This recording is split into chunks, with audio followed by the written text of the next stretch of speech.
that lunch is going well. Wanted to take a quick break to really look back and reflect over what has happened over the last 6 years with Governor Justice in office. Some of you have heard this story before, so I apologize if it's a repeat, but I think it's really important given the numbers that we heard this morning. When the governor came into office, tourism in West Virginia was pretty flat. It was declining. We were one of the only states that were not moving at the same rate as the rest of the country. And I will never forget being at the governor's inaugural address when he was coming into office. I had only met him 4 or 5 times. They were all the times he interviewed me before he ended up giving me this job. And I didn't know much about him. And he sat there from the podium and he talked about a couple of big things. And one of the biggest things he talked about was tourism in West Virginia and the potential that it had. And I had huge knots in my stomach because he kept talking about how we were going to grow $1 billion, how we were going to be on TVs across the country, and how we were going to be a top tourism destination. And to be perfectly honest, at that moment, I had no idea how we would do it. But he told me that he knew how to do it, and he would tell me how to do it, and we would get it done. And he started out that speech by saying, "Who would ever want to go to Detroit?" George, I'm very sorry. It did not make many friends in the tourism industry for me. He later asked why anyone would want to go to like Myrtle Beach or somewhere, and they were frustrated with me too. But since that time, we have seen tremendous, tremendous growth. And I will tell you that it is all because of this man right here. He knew what to do. He knew we needed to invest. He knew we needed to rebrand, and he knew we needed to invest again. We have invested so much in tourism in West Virginia in the past 6 years, it's just unbelievable. Not only have we tripled the state's budget, have we elevated tourism to a cabinet level position, have we put in almost $250 million with a B into our state parks, but all of those state dollars are returning into private investment all over the state. All you have to do is drive into this resort to see new construction, to see new things happening. Governor, we have close to 100 people. This is their first governor's conference. These are new people into the industry. We're seeing employment growing. Every single indicator we have is going up. So Governor, I can never thank you enough. On behalf of the more than 50,000 West Virginians in this industry, thank you for what you've done. And I want to turn it over to you to hear a little bit about, I think probably some I told you so's.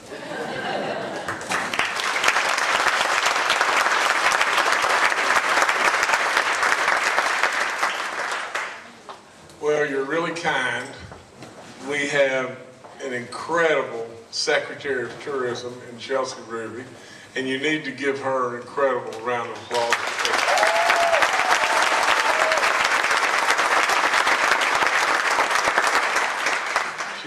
She probably can't give you every one of your wishes all the time, but I am telling you she is stuck on and does a fabulous, fabulous job. That's all there's to it. And I can never, ever, ever thank her enough. Now, there's been times early on, that I've got to tell you that we had to have a couple of come to Jesus meetings, but nevertheless, it's been so good. And with all that being said, I could never be more proud of anyone than I am of you. That's all there is to it. I mean, when it really boils right down to it, just think about it. I've got to read one thing. Just one. I'll wait till the end, okay? And then we'll go to the end, okay? But let me just go back to just this. First of all, when I walked in the door, the obvious was so much right in front of us. And the obvious was just this. In one of the first debates, here's what I said. I said, close your eyes. And for you that have been here before, you've maybe heard this before. But for the 100 that are first time here, you may not have ever heard this. All of you could never hear this enough, in my opinion. But I said, close your eyes and imagine a place. Imagine a place that was within a rock's throw of 2/3 of the population of this country. Imagine a place that abounded in natural resources like crazy. Imagine a place, just imagine a place that truly had its real treasure, its people. Its people. You know, and all the craftsmen, low crime, faith-based, all the stuff that we are. And imagine a place that had 4 of the most incredible seasons on the planet. And now open your eyes and know that that place is West Virginia. Now imagine, really and truly, and we at the time were dead last in everything coming or going. We didn't need to be dead last, did we? All we needed to do was show the world what we already knew we had. And so we began to do so. Now it took a lot of convincing and a lot of sitting on people and everything else under the sun to get us to really move it. And all we did really at the end of the day was turn you loose. Turn you loose to do all the stuff that you're doing every single day. It's amazing. It is totally amazing. And you know what? And I tell every last one of you just this. At the end of the day, in my opinion, all we have gotten so far is the parsley around the edges of the plate. The meat and potatoes are still there. And literally, I didn't get this way, and she didn't get this way by eating just the parsley. Now, so the net of the whole thing is we got a whole lot of good eating right in front of us. And we don't need to screw it up. Now, with all that being said, what we did is we really, truly, and you've heard me say this a million times, any frog that's not proud of his own pond is not much of a frog. So, we became proud of our own pond, didn't we? And on top of that, who in the world, and let me use slang to say this, who could have thunk it that the place that was in competition with Mississippi every year to see who would be dead last in everything, that was us. And now, all of a sudden, travel guides from all kinds of places across the world are saying West Virginia is the place to go to. Who could have ever thunk it? I mean, this place right here is beautiful beyond belief. I have your full attention right now. And I want to tell you something that has nothing to do with this place and nothing to do with this conference. Today is 9/11. Today is the day that terrorists flew planes into our buildings and into the ground in Pennsylvania. With all that being said, can we just do this as respectfully as we can? Can we just take a moment to remember? Because the decent and last thing we should ever do is forget. So with that, I'd ask you to just bow your heads just in a moment of prayer for all those we lost. All of them.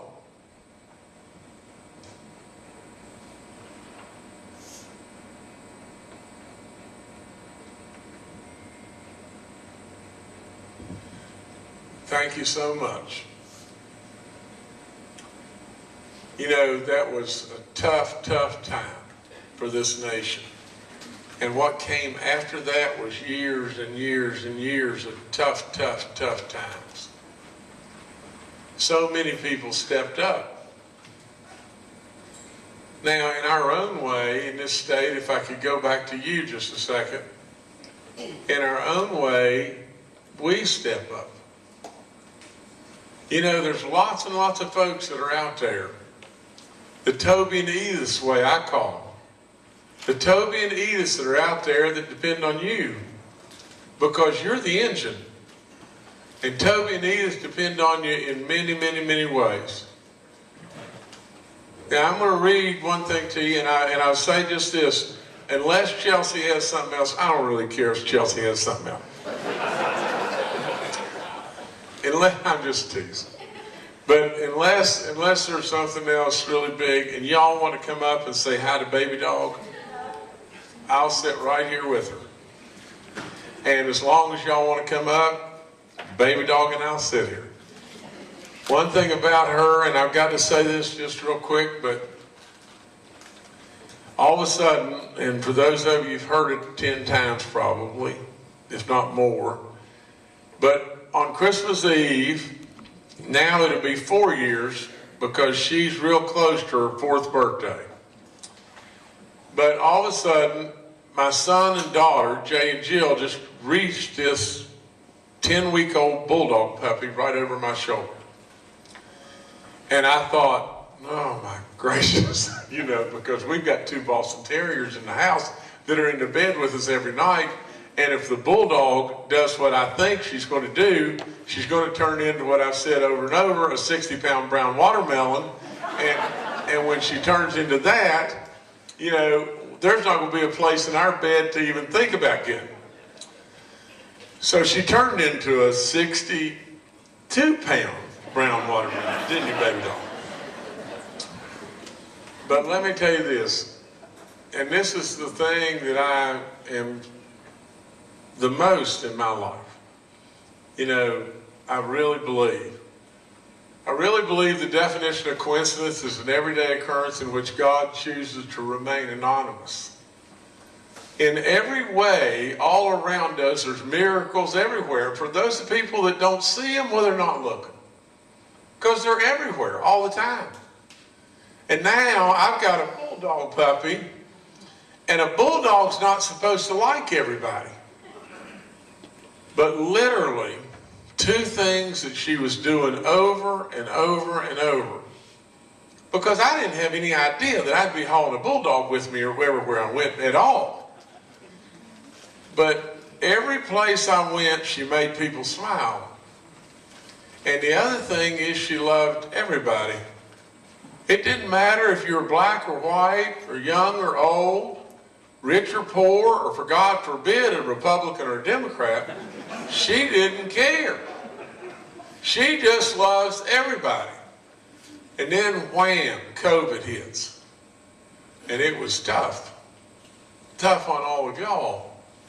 And surely tough on me to read thousands and thousands and thousands of names and know what those families are going through.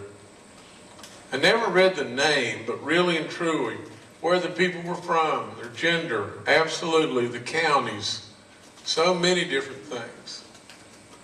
Now, I can tell you this, that if we all would just pause and just think just for a second, I don't think that was mine, but if we could do the 2 things that she did all the time, if we could make people smile and we loved everybody, wouldn't it be a heck of a lot better world?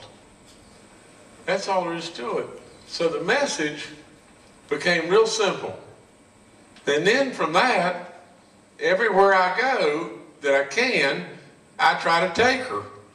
Now, there's places that I can't take her naturally, but on top of all that, she gets tired too. She loves to come and see you, but she loves to sleep too. And she loves to eat. So, with all that, let me just read one thing to you that is really profound. Now get this. Today, I am announcing that West Virginia has officially seen her best tourism year ever, with the industry's economic impact exceeding $7 billion last year.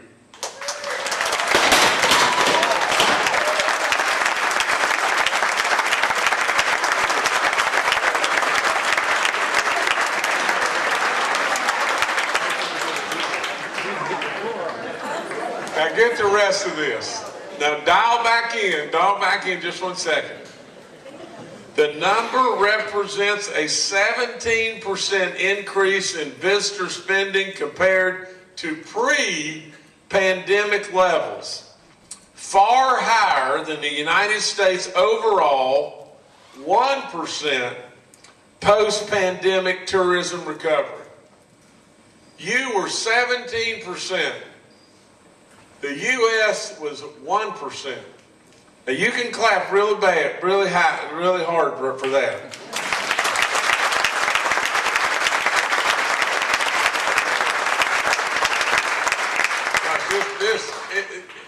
You can't imagine how proud this makes me, because I knew our economies had to diversify. I knew of the things I said when you close your eyes, all the different things. For God's sakes, a living, it doesn't take a rocket scientist to figure out, come on, what's wrong with us in this state? Let's go. Let's go right now. And lo and behold, whether it was roads to prosperity or tourism or whatever it was, we started to really move. There was a lot of good stuff happening. But let me just finish reading this. Visitors to West Virginia had a direct spending of $5.3 billion last year, another all-time high. Now you got to clap again.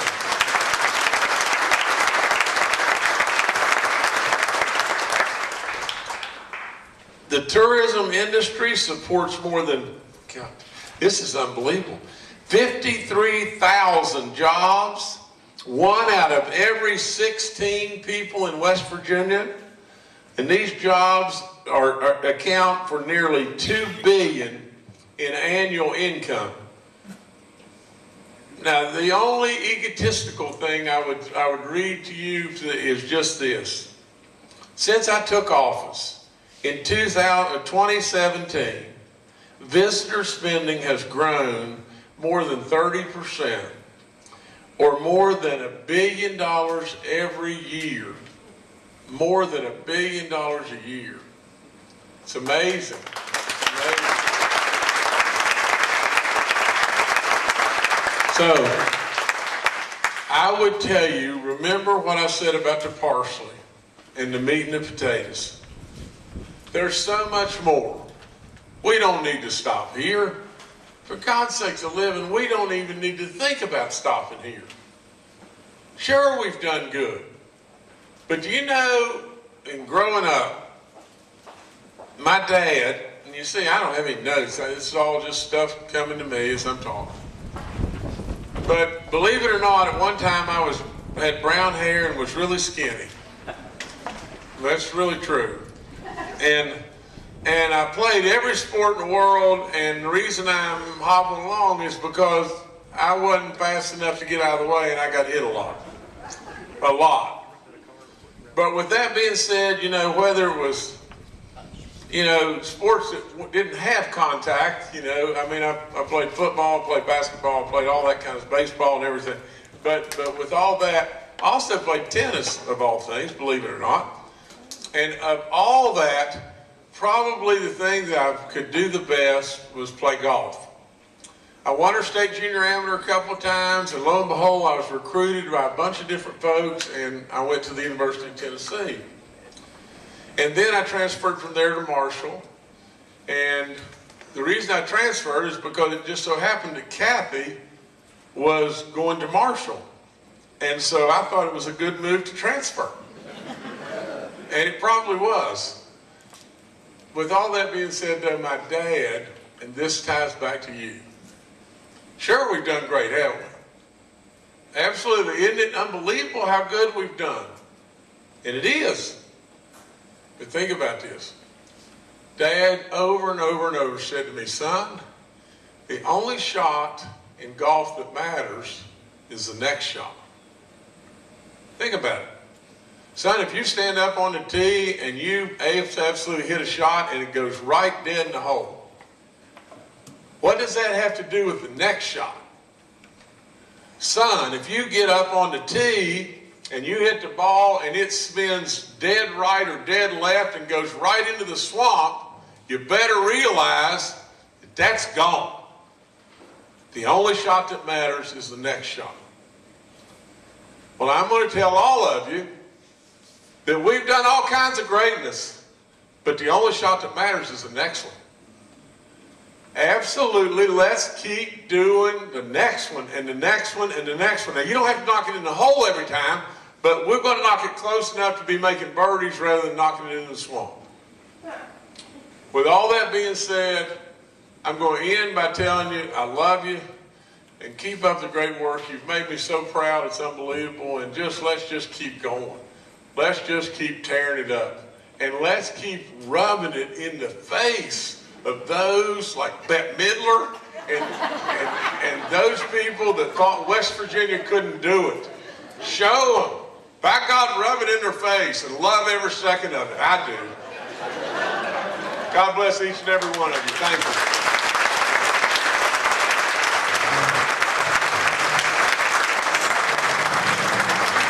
You don't need to be getting up.